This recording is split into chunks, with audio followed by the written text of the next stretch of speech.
मराठवाड्यातील नांदेड जिल्हा, किनवट तालुका येथील माहूरगडावर श्री दत्तात्रेय, श्री रेणुका, माता अनुसया यांचा निवास असल्याने दत्तभक्तांना माहूरची ओढ नेहमीच असते.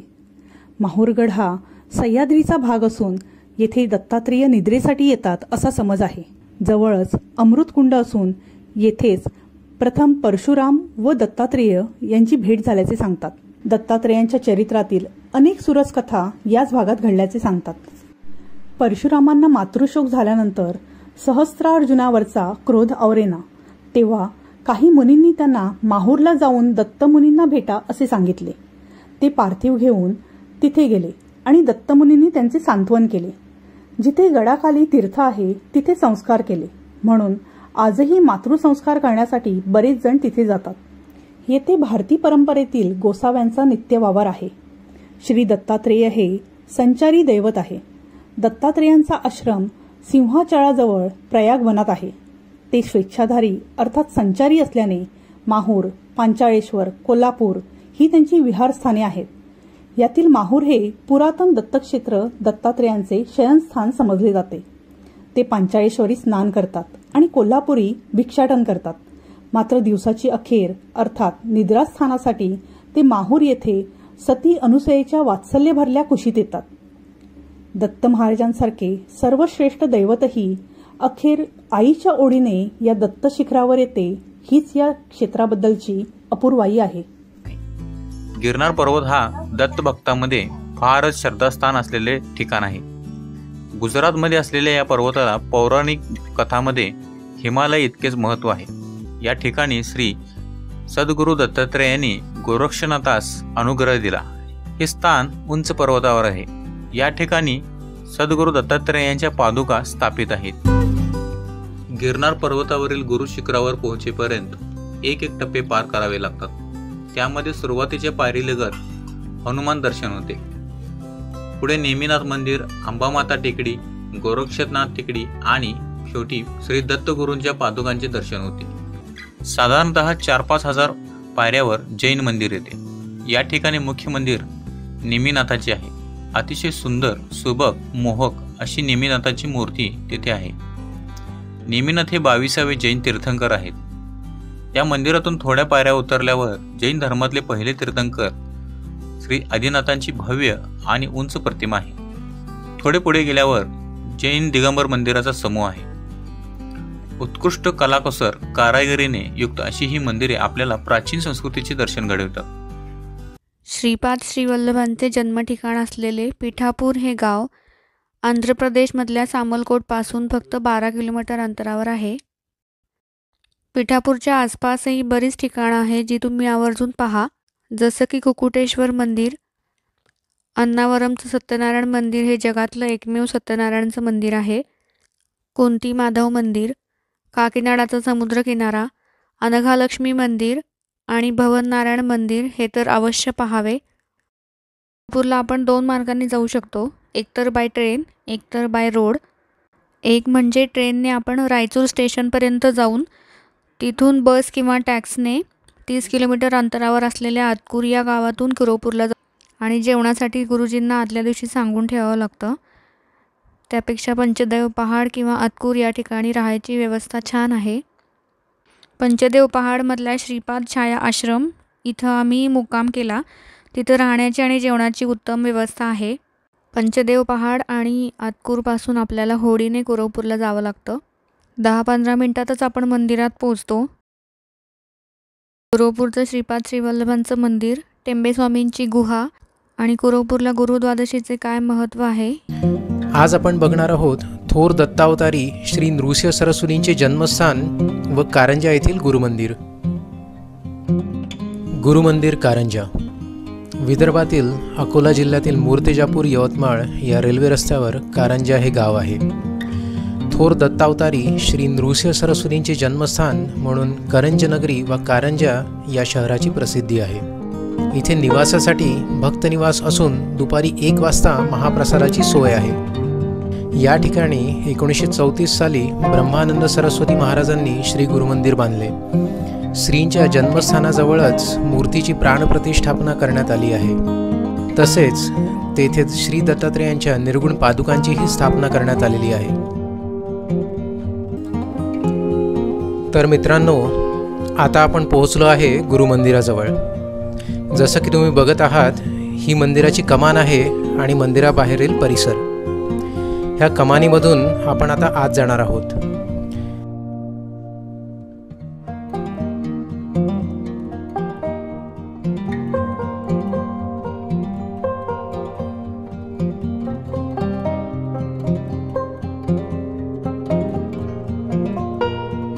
हा आहे मंदिराचा मेन एंट्रन्स. इथे आल्या आल्याच मन कसे एकदम शांत आणि प्रसन्न होते. तुम्ही सुद्धा या दर्शनाचा लाभ घ्यावा आणि दत्तगुरूंचा जप करावा.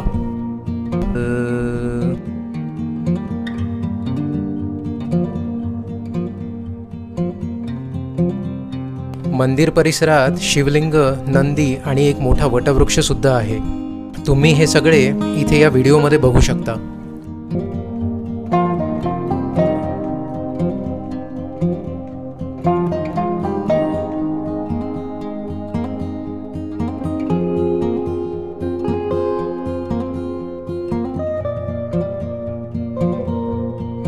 कारंजा हे क्षेत्र दत्तात्रेयांचा मनुष्यरूपी दुसरा अवतार असलेले श्री नृसिंह सरस्वती स्वामी यांचे जन्मगाव आहे.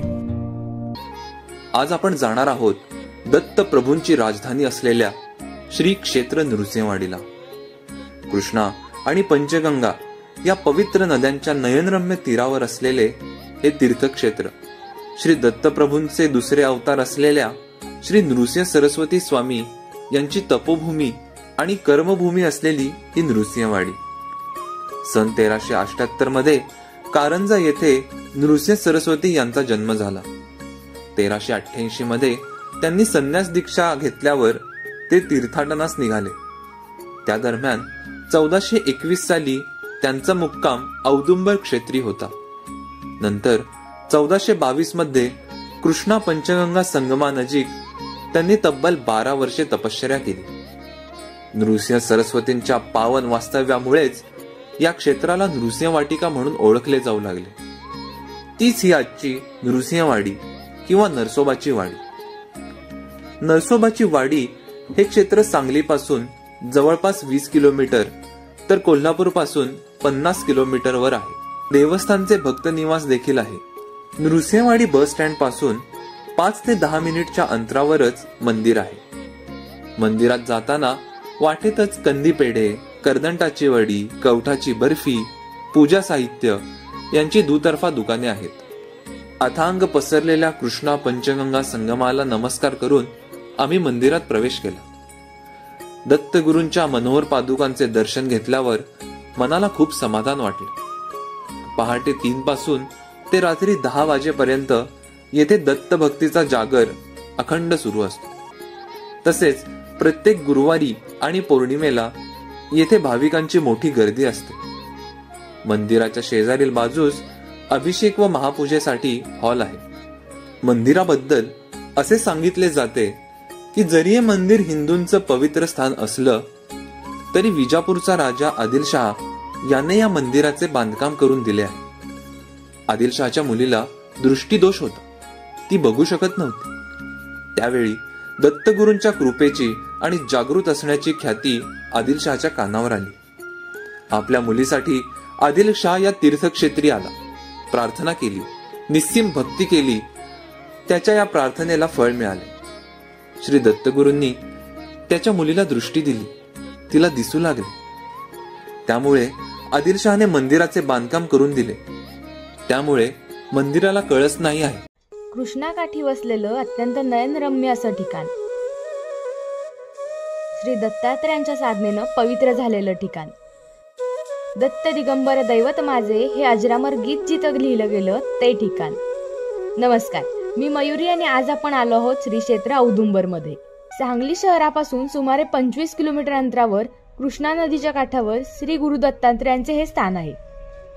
नरसोबाची वाडी किंवा गाणगापूर या स्थानाप्रमाणेच औदुंबरलाही दत्त भक्तांच्या दृष्टीने मोठे स्थान महात्म्य लाभले आहे. औदुंबर गावाच्या परिसरात औदुंबराची असंख्य झाडे असल्यानेच बहुधा या स्थानास औदुंबर हे नाव पडले असावे. कृष्णेच्या पैल तीरावर अंकलखोप नावाचं गाव आहे आणि ऐल तीरावर भिलवडीजवळ भुवनेश्वरी देवीचं देवालय आहे. भुवनेश्वरी हे शक्तिपीठ असल्यामुळे या परिसरात तपस्वी जनांचा वावर नेहमीच असे. कृष्णेच्या तीरावर वृक्षांच्या दाटीमुळे आपोआपच एकांतमय तपोवन निर्माण झाले होते. महाराजांना इथला शांत आणि रमणीय परिसर आवडल्यामुळे त्यांनी इथेच चातुर्मास करण्याचं योजलं. इथल्या पादुकांना विमल पादुका म्हणतात, ज्याच्या दर्शनाने मनाला मालिन्य दूर होते.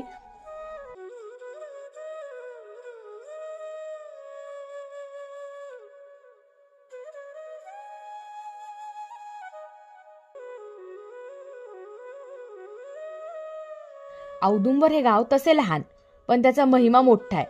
येथील ब्रह्मानंद स्वामींचा मठ तसेच भुवनेश्वरी देवीचे मंदिर पाहण्यासारखेच आहे. मंदिराच्या परिसरात औदुंबर वृक्षांची घनदाट छाया आहे. आकाशात सूर्य तळपत असताना भूमीवर छाया प्रकाशाची रांगोळी तळपत राहते. या क्षेत्रात ब्रह्मानंद स्वामींचा मठ आहे. हे सत्पुरुष सन 1826 च्या सुमारास गिरनारहून औदुंबर क्षेत्री आले. नदीच्या पलीकडच्या काठावर भिलवडीमध्ये भुवनेश्वर देवीचे मंदिर आहे. औदुंबर येथून मंदिरापासून नावेतून तुम्ही नदी पलीकडच्या काठावर म्हणजेच भुवनेश्वरी देवीच्या मंदिरामध्ये जाऊ शकता. भुवनेश्वरी देवीचं मंदिर मोठं आणि खूप सुंदर आहे. येथील शांत वातावरण मन उल्हासित करून टाकते.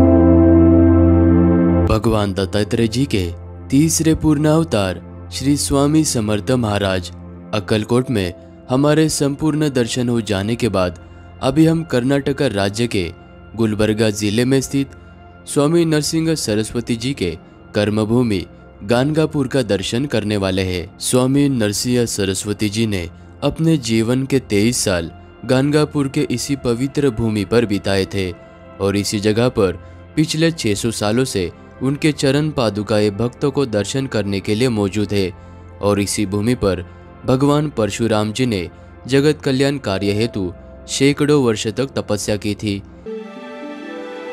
4 मंजिल के बने हुए इस खूबसूरत गोपुरम से होते हुए आपको मंदिर के अंदर प्रवेश करना होता है और मंदिर के अंदर आते ही इस ऐतिहासिक मंडपा के बीचों बीच में आपको ये निर्गुण मठ नजर आएगा। इसी जगह पर श्री नरसिंह सरस्वती स्वामी जी की चरण पादुकाएं मौजूद है।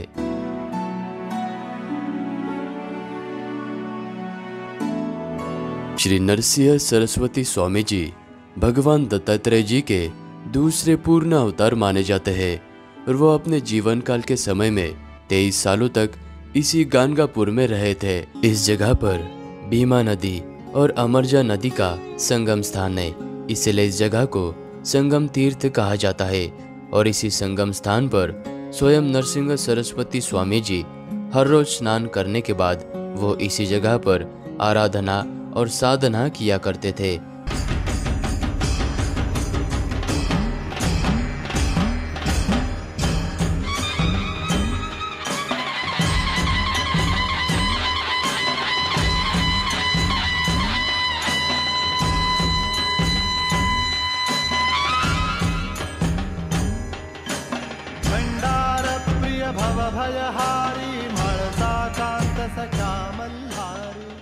कलियुगातील साक्षात दत्तात्रयांचे चतुर्थ अवतार असलेले सकल मत संप्रदायाचे संस्थापक राजाधिराज योगीराज माणिकप्रभू महाराजांच्या अत्यंत दैवी चैतन्ययुक्त आणि अलौकिक ऊर्जेचा अनुभव देणाऱ्या या दिव्य समाधीचं आता आपण दर्शन घेत आहोत।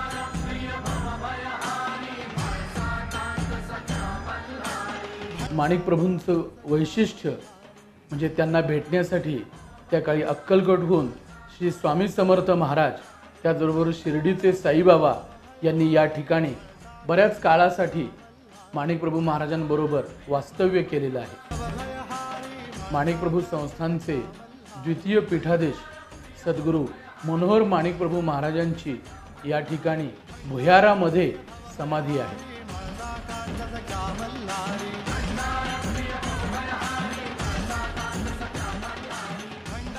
1857च्या स्वातंत्र्य संग्रामाला माणिकप्रभू महाराजांचा संपूर्ण पाठिंबा होता। त्यावेळेला स्वतः माणिकप्रभू महाराजांनी हे चटके अभिमंत्रून दिले। हे चटके म्हणजे बांबूचे अत्यंत मजबूत असे दंड आहेत। इस पृथ्वी पर 600 सालों तक मनुष्य रूप धारण करके अपने भक्तों को आशीर्वाद देने वाले श्री स्वामी समर्थ महाराज, जो कि श्रीपाद वल्लभ और श्री नरसिम्हा सरस्वती जी के बाद में भगवान दत्तात्रेय जी के तीसरे पूर्ण अवतार माने जाते हैं, जो कि महाराष्ट्र राज्य के अक्कलकोट में आज भी विराजमान है। और जिस घर में स्वामी समर्थ महाराज रहा करते थे वो घर हमें आज भी अक्कलकोट में देखने को मिलता है। और इसी मंदिर के गर्भगृह के निचले हिस्से में स्वामी जी का समाधि स्थान है। और स्वामी जी समाधि में जाने से पहले अपने भक्तों को वचन देते हैं कि मैं गया नहीं, मैं हमेशा आपके साथ हूँ। अक्कलकोट में पहुँच जाने के बाद यहाँ के भक्त निवास में हम फ्रेश हुए और यहाँ पर हल्का सा ब्रेकफास्ट करने के बाद हम निकल पड़े स्वामी जी का दर्शन करने के लिए।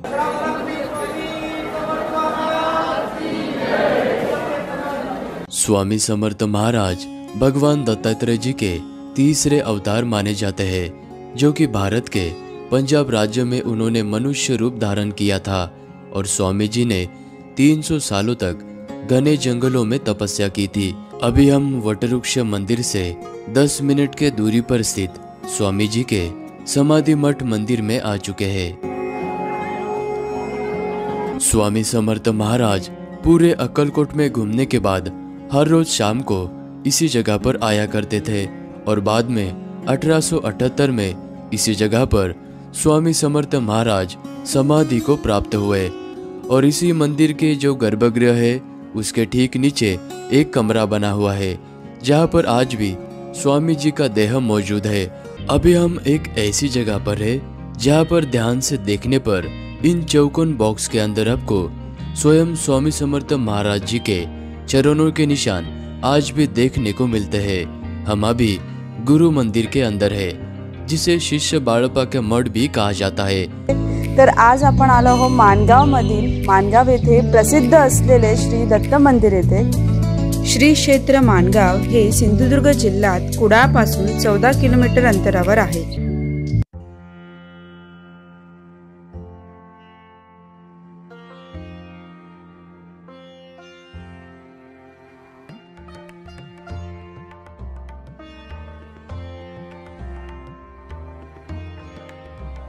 प्रवेशाच्या तिथून पायऱ्या उतरताच डाव्या बाजूला एक विहीर आपल्याला पाहायला मिळते।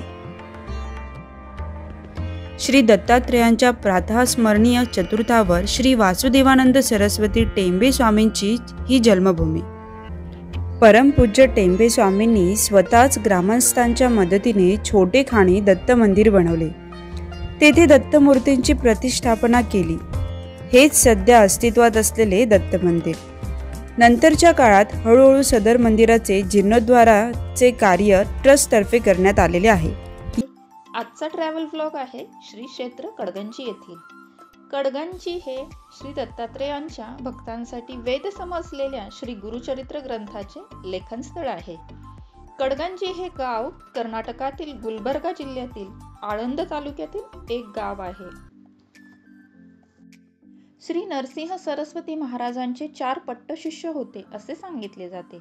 अवतार समाप्तीच्या वेळी श्री शैलम येथे पाताळगंगेजवळ हे 4घे शिष्य होते। स्वामींनी कर्दळी वनामध्ये गुप्त झाल्यावर जी 4 शेवंतीची फुले पाठवली होती ती या 4 शिष्यांना मिळाली। हा ग्रंथ कडगंजी येथे लिहून झाला। गुरुचरित्राची मूळ प्रत साखरे घराण्यात होती। गुरुचरित्राची मूळ प्रत येथे आहे आणि त्यामध्ये प्रत्येक अध्यायामध्ये श्री दत्तात्रेय मंत्रगर्भ स्वरूपात असल्याने हा सर्व परिसर दैवी स्पंदनाने भरलेला आहे.